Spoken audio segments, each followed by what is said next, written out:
오늘 말씀 제목이 뭐입니까? 다윗과 세 용사.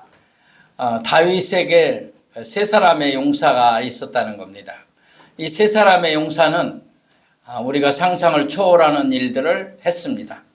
그래서 오늘 다윗과 세 용사의 이 역대기상에 나와 있는 귀한 말씀을 통해서 우리를 돌아보는 축복의 시간이 되기를 간절히 축원합니다. 먼저 오늘 우리가 알아야 할 것은 본문의 내용을 이해를 하는 일입니다. 오늘 본문의 내용에 보면 이스라엘과 블레셋이 전쟁을 하고 있었습니다. 그리고 블레셋 사람들이 베들레헴, 이스라엘의 베들레헴 지역에 진을 치고 있었고, 다윗은 암둘라 그 굴에 이제 있었습니다. 아둘람 굴에 있었고, 또 사울과 그 일행은 이 블레셋과 대적하여 전투를 벌이고 있는 중입니다. 그런데 다윗이 이런 말을 했습니다. 다윗이 무슨 말을 했냐면 지나가는 말로 또 혼잣말처럼 했습니다. 누가 저 베들레헴 성문 곁에 있는 우물물을 나에게 가져다 줄 수 있는가? 그런 말을 혼잣말처럼 했어요. 지나가듯이 말을 했다 그 말이에요. 그 베들레헴 성문에 있는 우물물이 간절히 그립고 또 먹고 싶고 마시고 싶어서 다윗이 그런 말을 한 것은 사실이에요.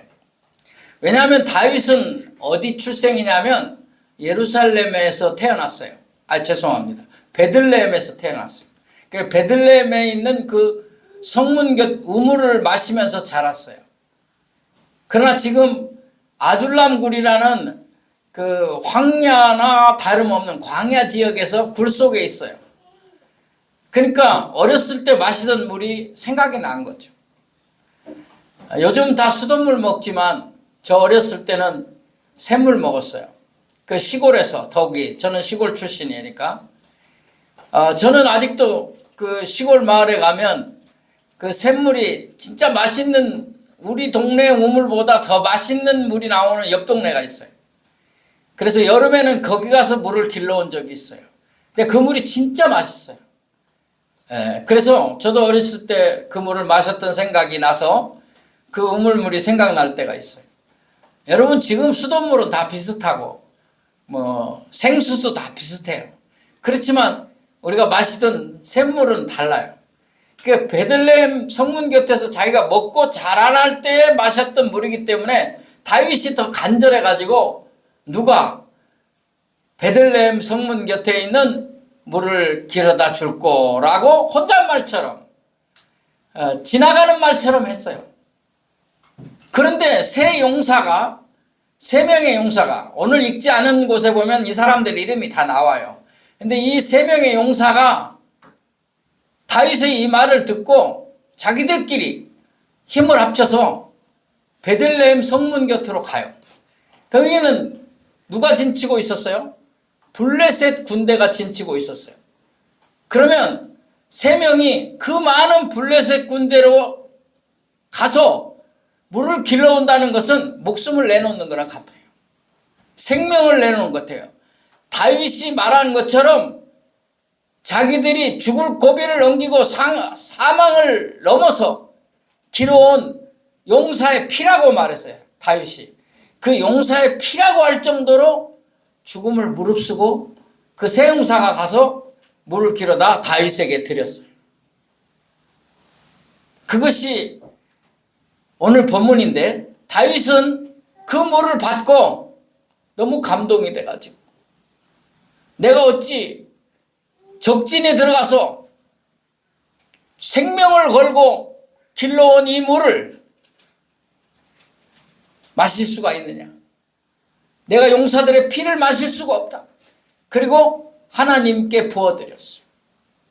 잘 마시지 않고 그렇게 소원했던 물을 안 마시고 하나님께 부어드렸다. 아마도 그들이 하나님께 제사 드리는 장소가 있었겠죠. 아마 거기다가 붓지 않았나 이렇게 추측을 해봅니다. 아무튼 오늘 본문 내용은 그런 내용이에요. 여기서 우리가 받을 교훈들을 한번 생각해 보려고 합니다. 첫 번째 교훈은 새 형사의 헌신과 충성을 보자는 겁니다. 그들이 생명을 아끼지 아니하고 헌신, 희생했다 그 말이에요. 그리고 충성을 다했다 그 말이죠. 오늘 본문을 다시 한번 읽어보도록 하겠습니다. 역대상 11장 18절 시작. 이 세 사람이 블레셋 사람들의 군대를 돌파하고 지나가서 베들레헴 성문 곁 우물물을 길어가지고 다윗에게로 왔으나 그랬어요. 여기 보면 블레셋 사람들의 군대를 돌파하고 지나갔다 그랬어요. 자세히 기록은 안 돼 있지만 아마 몇몇 사람을 보초를 서던 사람들을 죽이고 아마 물을 길어오지 않았겠나 그렇게 생각이 들어요. 쉽지 않은 일이에요. 자기 생명을 내놓는 그런 일이에요. 이것이 뭡니까? 이것이 바로 하나님께 자기 지도자에게 한 건데 이것이 바로 헌신이에요. 헌신이 뭐예요? 몸을 온전히 드린다는 거죠. 희생을 말하는 거예요. 뭘 말해요? 충성. 충성하는 거예요. 자기 지도자에게 정말 충성한 거죠. 자, 또 하나는 뭐예요? 다윗을 지도자로 세우는 충성과 헌신이에요. 다시 말하면 다윗이 지도자라는 것을 이들이 보여준 거다 그 말이에요. 지도자라고 생각하면서 지도자를 우습게 여기고 지도자 앞에서는 순종하는 척하고 뒤로 가서는 세상 말로 말하면 뒷담화 까는 사람들이 많아요. 그건 충성이 아니에요.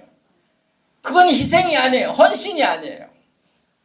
정말 지도자를 사랑한다면, 지도자를 따른다면 지도자를 위해서 목숨이라도 내놓을 수 있는 충성과 헌신이 있어야 되겠다고 말이에요. 자, 하나님께서 다윗을 세웠어요.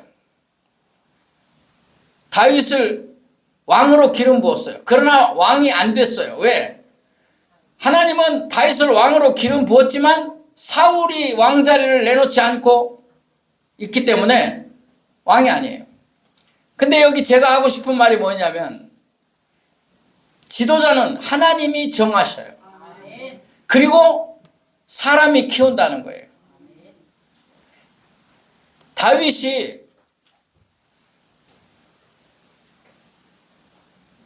전쟁에 나가서 승리하고 골리앗을 물리치고 대대적인 인기를 얻었어요. 그때 사울이 다윗을 미워하기 시작했어요.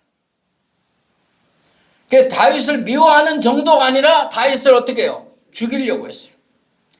그래서 다윗이 도망해요. 도망해서 어디에 가 있느냐? 아둘람 굴에 들어가 있어요. 아둘람의 굴에 거한다고 오늘 본문에 나오죠. 아까 읽을 때.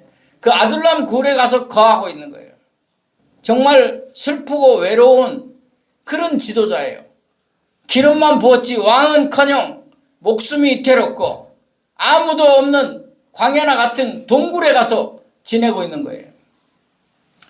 얼마나 힘들겠습니까? 그런데 여러분 아십니까?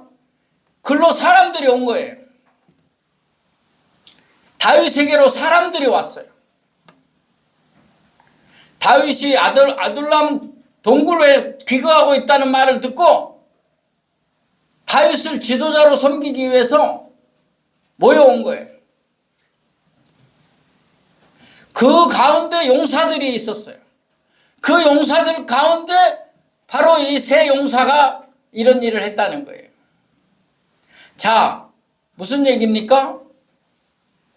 하나님이 다윗을 세웠지만 사람들이 다윗을 키우는 거예요. 그래서 다윗의 사람들이 많이 모여들게 된 거예요.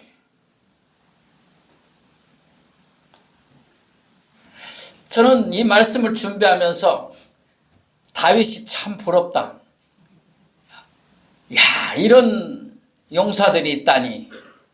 그래서 한참 저를 생각하면서 야, 다윗이 참 부럽다 그랬더니 하나님이 하시는 말씀이 저에게 마음속으로 너는 그런 생각을 하지 마라. 얼마나 많은 사람이 너한테 있는데 그러냐? 그래요? 그래서 생각해 봤더니 제가 행복한 사람임을 느꼈어요. 목사님도 한 분 계시지. 전도사님이 3분이나 있지. 장로님들이 있지. 권사님들 있지. 안수 집사님들 있지. 성도님들 있지. 집사님들 있지. 야, 나는 행복하다. 네. 사랑하는 성도 여러분, 이 사건을 통해서 야, 지도자를 만드는 건 사람에게 있구나. 지도자는 하나님이 정하지만, 근데 다윗은 정말 행복한 사람이었다. 우리가 그렇게 알 수 있어요. 그런데 다윗은 분명한 판단 기준을 가지고 있어요. 이 세 용사의 헌신과 희생과 충성을 알고 그는 그것을 마시지 않았을 뿐만 아니라 그가 따르는 사람들 앞에서 그리고 왕이 된 후에 철저하게 사람들을 어떻게 대했는가를 보여주는 기준이 있어요. 기준. 그 기준이 뭐냐면 하나님이에요. 첫 번째 사건이 뭐냐면 우리가 예를 들면 사울 왕이 아들 요나단이라고 있어요. 사울의 친아들. 요나단과 함께 전쟁에 나가 블레셋하고 싸워요. 그러다가 실패해요. 군사들이 다 죽고 드디어 요나단도 죽고 사울 왕도 죽게 됐어요. 그때 사울 왕이 하는 말이 내가 저 적군들의 손에 죽느니 그 부하에게 말하기를 나를 찔러 죽여라. 스스로 죽겠다는 거예요. 근데 그 부하가 말을 안 들었어요. 그러니까 자기가 자기 배에다가 칼을 대고 엎드려졌어요. 근데 숨이 안 넘어가는 거예요. 그러니까 숨이 안 넘어가 힘들어 하니까 그 부하가 더 찔러서 죽었어요. 근데 이 부하가 생각이 바뀌었어요. 그래가지고 사울 왕이 가지고 있던 왕관, 면류관, 그리고 팔찌 이걸 가지고 다윗에게 와요. 아둘람 굴에 있는 다윗에게 와서 보고를 하는 거예요. 지금 사울 왕과 요나단이 죽었습니다. 그리고 내가 그 면류관하고 팔찌를 갖고 왔습니다. 왜 이 사람이 다윗에게 왔을까요? 원수가 죽었다는 소식을 알리고 그러면 나한테 한 자리 줄 것 아닌가, 그런 생각이 있었던 거예요. 그래서 다윗이 뭐라고 해요? 어떻게 죽었느냐, 사울 왕이 어떻게 죽었느냐. 그러니까 아까 제가 얘기한 대로 그렇게 했고 자기가 마지막 찔러서 죽었다. 그러니까 내가 공을 세운 것으로, 왜냐하면 다윗하고 사울 왕이 원수니까, 사울을 죽였으니까 좋아하고 한 자리 줄 줄 알았죠. 그런데 다윗이 뭐라고 한지 아세요? 다윗이 네가 기름 부은 하나님의 종을 죽이고도 온전할 줄 알았느냐, 이 사람을 죽여라. 그래서 바로 신하들이 그 보고한 신하를 죽입니다. 그게 뭡니까? 다윗의 기준이에요. 다윗의 기준은 하나님이에요. 하나님.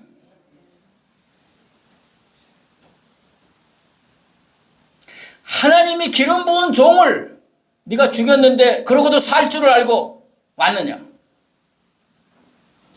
그 다음에 요압 장군이에요.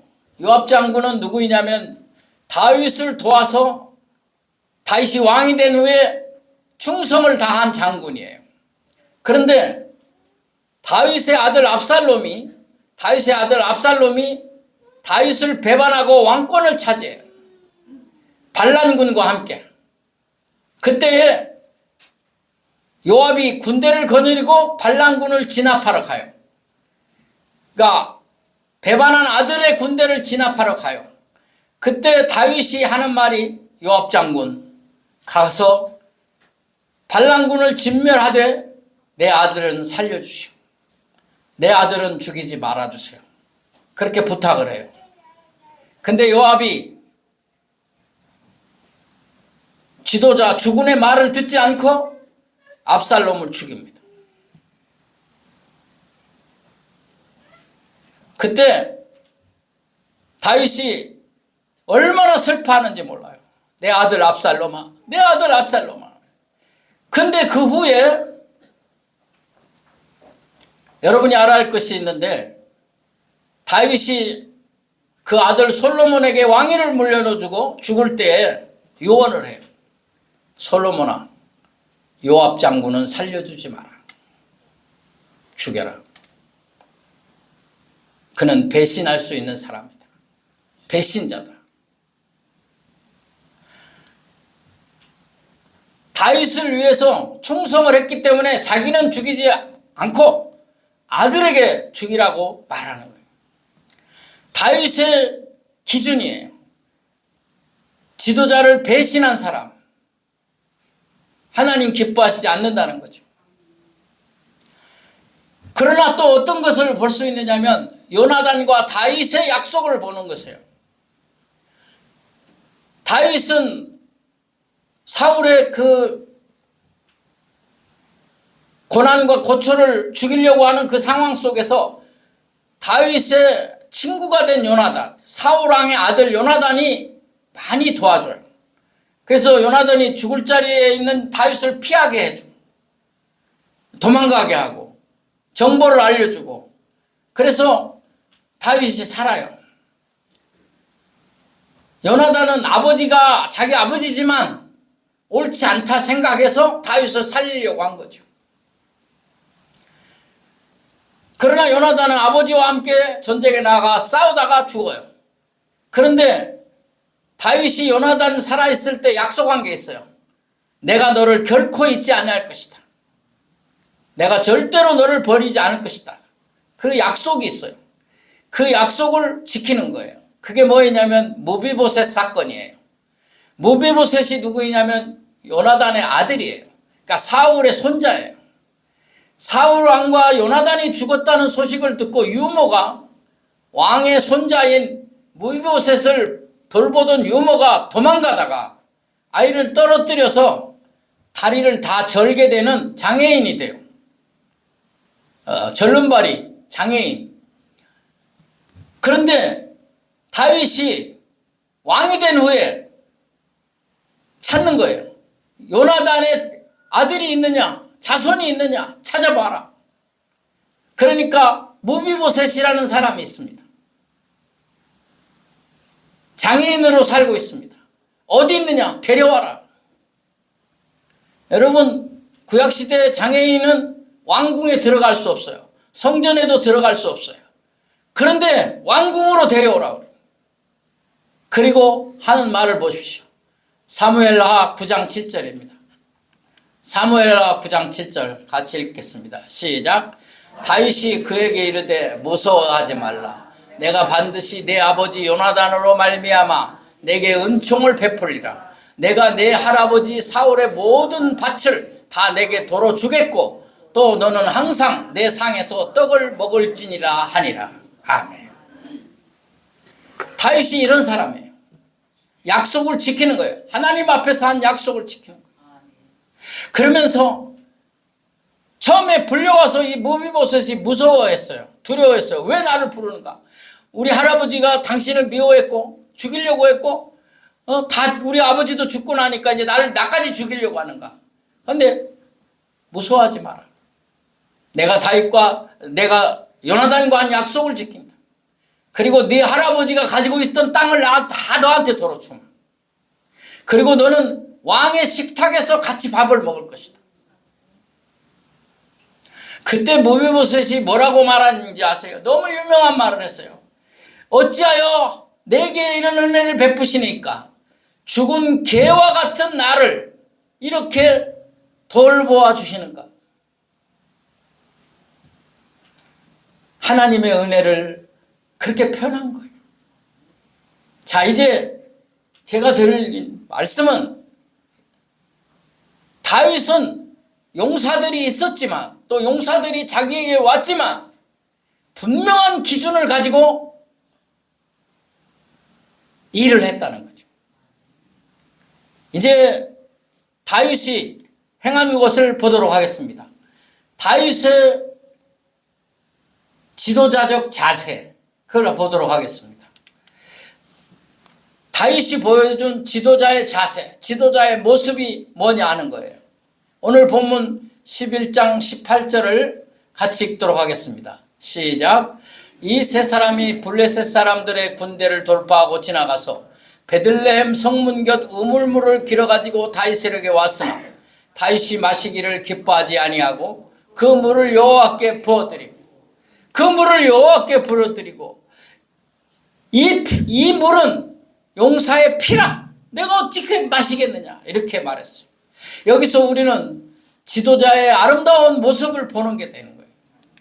그는 하나님께 부어드렸다. 그 말은 뭐예요? 전적으로 하나님 제일이다. 하나님 최고의 신앙을 보여주는 거예요. 내가 하나님 자리를 차지할 수는 없는 것이다. 내가 받은 영광이 이런 것을 받아 먹을 수 있는 그런 것이 아니다는 거예요. 그리고 하나님께 영광을 돌리는 거예요. 하나님께 부어드리는 거예요. 우리가 신앙생활을 하는 것이 기준이 있어야 돼요. 중심이 있어야 돼요. 그 기준과 중심이 뭐냐? 하나님이 원하는 것, 하나님이 기뻐하시는 것을 해야 돼요. 최고의 신앙은 오직 하나님, 최고의 믿음은, 제일의 믿음은 오직 하나님. 그게 지도자예요. 자기가 영광을 가로채지 않은 거예요. 이건 아니다. 하나님께 부어드린 거죠. 오늘날 이단과 사이비 종교인들이 많이 있습니다. 이런 사람들은 전부 하나님의 이름을 이용해서 자기 배를 채우는 사람들이에요. 여러분들이 속지 말아야 돼요. 얼마 전에 코로나 유행할 때 신천지 사건 아시죠? 신천지의 교주가 이만인데 대구에서는 그 신천지 모임에서 코로나가 왕창 퍼졌어요. 그래서 난리가 났었죠.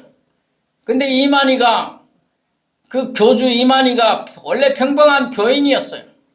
그런데 무슨 은사를 베푸느니 뭘 하느니 해갖고 사람들을 모으기 시작했어요. 그리고 변질이 됐어요. 여러분 변질된 거 아시죠? 이단이에요. 신천지. 여러분 그 사람이 나와서 사과하고 엎드려 절했던 그 집 보셨어요? TV에서? 그게 경기도 가평에 지어놓은 엄청난 궁궐과 같이 지어놓은 아방궁 같은 그런 거예요. 어찌 자기 사리 사욕을 채울 수가 있어? 지도자가 아니에요. 요즘도 교회라는 이름은 붙였지만 자기 이익을 위하여, 자기 개인의 목적을 위하여서 일하는 그런 지도자들이 있어요. 성경적이지 않는 거예요. 은사를 강조하고 무슨 축복을 받느니 병고침을 받느니 하면서 사람들을 모아 자기 배를 채우는 거예요.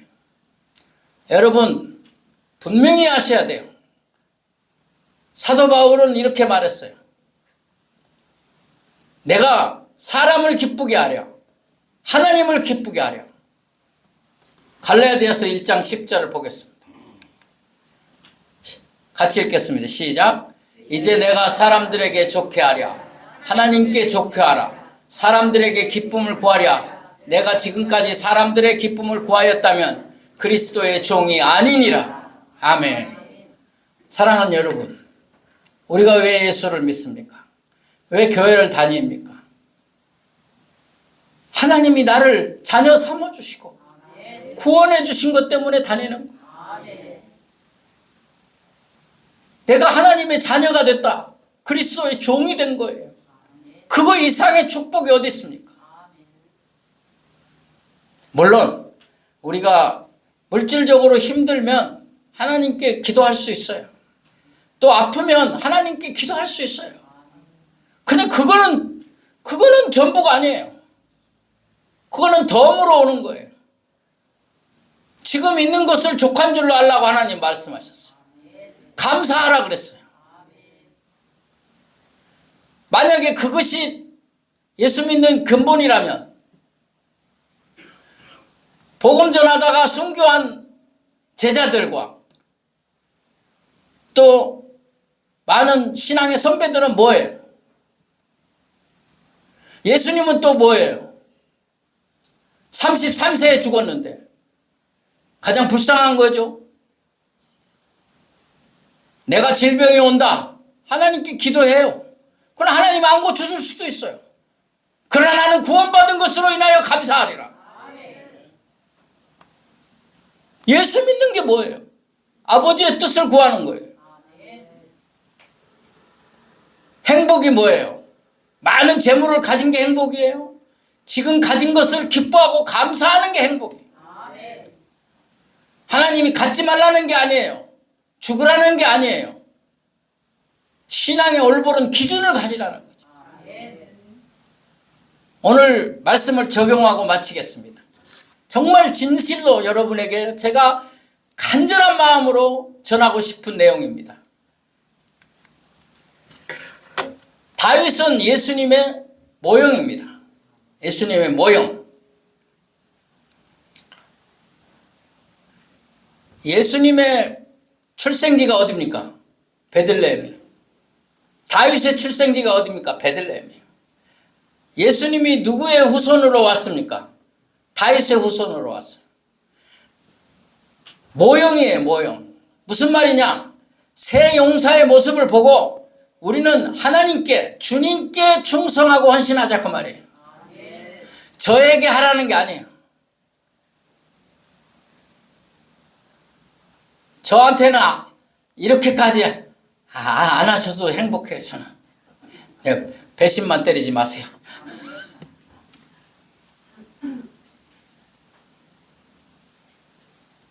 주님께 하자는 거예요. 주님께, 하나님께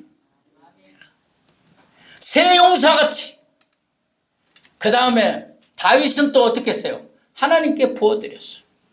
하나님께 부어드렸다는 뭐예요? 예수님을 보는 거예요. 예수님이 무엇을 이루었어요? 하나님의 뜻을 이루었어요. 예수님이 오신 것은 우리의 물질적 축복, 또 질병, 가난, 그런 것도 은혜이지만은 그거는 목적이 아니에요. 예수님이 왜 십자가에 죽으셨어요? 우리를 구원하려고 그랬어요. 너희는 이 모든 것을 구하지 말고 오직 아버지의 뜻을 구하고 아버지가 원하는 것을 하라 그랬어요. 아버지의 뜻이 뭘까요? 하나님이 예수님을 십자가에 죽게까지 하면서 원하신 게 뭐예요?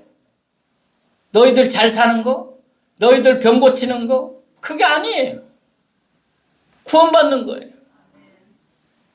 구원받는 것, 그게 아버지의 뜻이었어요. 우리의 인생은 잠깐이에요.